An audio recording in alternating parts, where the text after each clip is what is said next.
He seems like, from reading the book, kind of a lonely guy. Yeah, he was a lonely guy on a lot of levels. The people that we talked to, as you know, we interviewed so many people, 35 ourselves, and then we had access to other interview material as well with permission. He was a lonely guy. A lot of people who told us, he sort of had different personas for different people that, whoever he was sort of encountering or entertaining at the moment, everybody kind of had a different take on him, which was really interesting.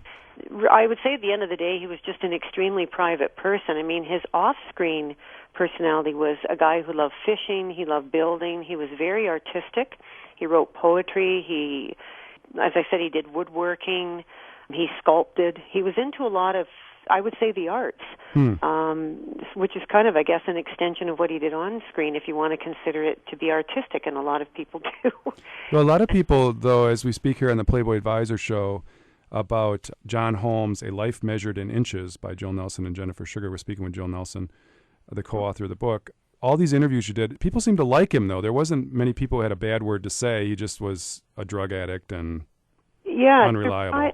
That's true. It was really surprising to us because before we embarked on the project, you read up about John online, and I mean, there's some, very nasty things that he was involved in. Mm-hmm. But yet, like you say, when we talked to people one-on-one, it was so funny. They would say to us, I don't know what other people said, but he was always good to me. And we had, probably that was said to us about 8 to 10 times. Oh, really? It was really interesting. So, or they would say to us, how are you going to portray him? Are you going to portray him as a monster? And we kept saying, well, we want to remain as unbiased as we possibly can.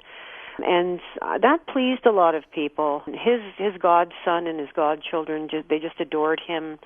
Of course, his widow, Lori, she really loved him. He was a stepfather to her son. So, in spite of a lot of the negative and ugly things that he did as a result of his drug addiction, I guess he did enough good things as well that people do remember him fondly overall. Is there any movies, as we finish up here, I guess for people to see with John Holmes in them, that you could recommend, having seen all of his work, if somebody's not familiar with, I guess, the Johnny Wad. Yeah, Johnny Wad would be a good place to start, I guess. Definitely. I would say that the Johnny Wad series, it's a 9-part series spanning from 1970 actually to 1978. The very first Johnny Wad was just released in 2008, just after our book came out. And Bob Chin, the director, he did have a print, and it was in pristine condition, and it was released by VCX. But I would recommend the Johnny Wad series and kind of watch how that character evolves over the decade. And also Eruption, I think, is a very good film. It was a big budget film filmed in Hawaii with John and Leslie Beauvais.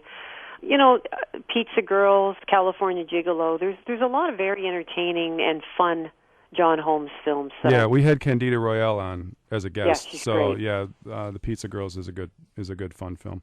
Well, Thank you so much. The book again is John Holmes, A Life Measured in Inches, and you have a website that has more information about the book. What is the address? www.johnholmesinches.com, where the book you can buy it online at our website and at all the major online book retailers, and also our book's now available as an ebook, and it is coming out later on this year as an audiobook and MP3 download. Great.